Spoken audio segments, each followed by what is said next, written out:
Muy bien, ahora vamos a tener un módulo donde vamos a revisar las preguntas y vamos a darle una interpretación como ustedes deberían hacerlo en su examen de admisión. ¿Ok? Entonces, nuestra primera pregunta es, las meninges son membranas que recubren A, los pulmones, B, el corazón, C, el encéfalo y D, los riñones.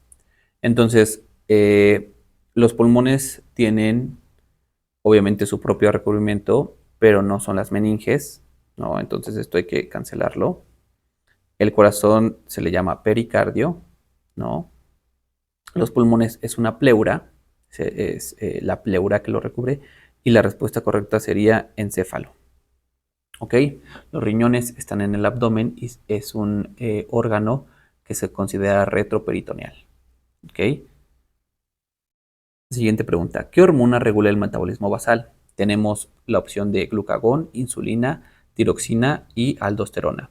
Entonces, el glucagón funciona cuando nosotros tenemos bajo nivel de glucosa en la sangre y ocupamos elevarlo. Entonces, este no es. La insulina hace lo contrario. Cuando comemos, ocupamos meter esa glucosa hacia las células musculares y requerimos a la insulina para hacerlo. Las personas que no lo pueden hacer se consideran resistentes a la insulina y bueno, de ahí se desprende la enfermedad de diabetes tipo 2. Entonces tenemos la tiroxina, que es la hormona que se produce en la glándula tiroides y es la opción correcta. ¿Ok? Y la aldosterona, que funciona para mantener los líquidos en un equilibrio en el cuerpo, ¿no? Es una hormona renal. El sistema AB0 de los grupos sanguíneos se relaciona con y nos muestran las opciones plaquetas, glóbulos blancos, glóbulos rojos y plasma. Entonces el plasma no puede ser porque pues, el plasma compone a muchas otras cosas y eso no está relacionado con ninguna célula. Las plaquetas no tienen este tipo de receptores.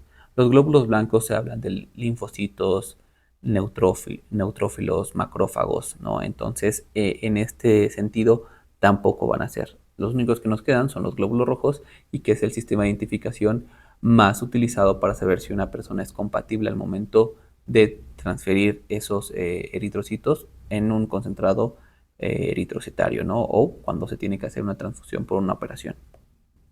Muy bien. ¿Qué función tiene el músculo liso? Nos dicen movimiento voluntario, movimiento involuntario, sostén y protección. Entonces, estas dos de entrada las tenemos que eliminar porque el sostén y la protección no nos los van a dar los músculos. El sostén te la da el esqueleto como tal y la protección pues depende del órgano. Por ejemplo, la protección más grande que nosotros tenemos va a ser la piel. Entonces nos quedan los dos, ¿no? Movimiento voluntario o involuntario. Ahora nos dice que es músculo liso. El músculo liso, recuerden que tiene toda otra estructura y es el que está en los intestinos, por ejemplo. Entonces, ese es movimiento involuntario. ¿Ok? Entonces, esa sería la respuesta correcta. Movimiento involuntario. Dice, los osteoblastos participan en la destrucción ósea, B, la hematopoiesis, C, formación de matriz ósea y D, movimiento articular. Los osteoblastos es una célula que está en el hueso y recuerden que va a haber dos células en el hueso que van a formar y destruir el hueso porque esto es un constante, ¿no? Entonces tenemos los osteoblastos y los osteoclastos. Los osteoclastos son los que destruyen la matriz ósea y entonces no son estos. Hematopoiesis, recuerden que no lo es, eso solo es en la médula de los huesos largos. Movilidad articular, obviamente no. Entonces, los osteoblastos son los encargados de la formación de matriz ósea. Dice, la mayor de reserva de glucógeno en el cuerpo se encuentra en el páncreas, el músculo esquelético, el cerebro o el hígado. Y bueno, aquí podría haber un pequeño conflicto, porque bueno, evidentemente no es el páncreas ni es el cerebro, pero no dicen cuál es la mayor reserva de glucógeno, ¿no? No la masa accesible. Y la mayor reserva sería el músculo esquelético. Si nos preguntaran cuál es la primera reserva de glucógeno, sí sería el hígado, pero en este caso no. La pregunta es mayor. ¿Cuál es la que contiene más cantidad? ¿Mm? Dice, ¿qué estructura comunica los ventrículos cardíacos con la arteria pulmonar? Muy claro, los ventrículos, o sea, hay que recordar la estructura del corazón donde están las aurículas.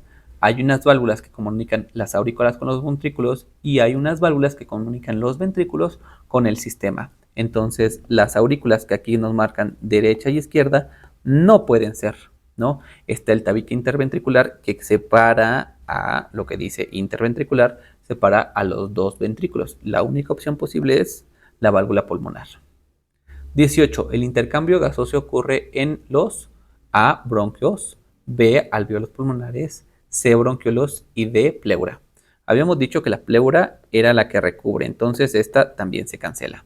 Los bronquios y bronquiolos son parte de los pulmones, pero conducen el oxígeno o el aire en general, entonces estos no pueden ser, ¿no? Unos son más grandes que otros y la única opción que nos queda, ¿no? Simplemente por descarte, sería el alvéolo pulmonar. ¿Qué función tiene la bilis en el proceso digestivo? A, emulsificar grasas, B, activación de enzimas pancreáticas, C, neutralizar el pH gástrico y D, absorber nutrientes. Y bueno, esta es un poco más difícil, pero bueno, las enzimas pancreáticas no se activan con la bilis, ¿no? Entonces aquí ya absorber nutrientes podría ser, pero realmente los nutrientes se absorben a través de los enterocitos, ¿no? Neutralizar el pH gástrico, no. Para eso no tiene nada que hacer la bilis. La bilis está un poco más abajo. Y la respuesta correcta es emulsificar las grasas. ¿Ok? Muy bien. ¿Qué estructura almacena la orina antes de ser eliminada? Uréteres, vejiga urinaria, cálices renales y túbulos colectores. Entonces, cálices renales no pueden ser porque esos están en el riñón y todavía no se ha procesado completamente lo que conocemos como orina. Los túbulos colectores, pues ya es la parte final. Los uréteres son los que comunican y la única opción disponible es la vejiga urinaria. Es una respuesta muy sencilla.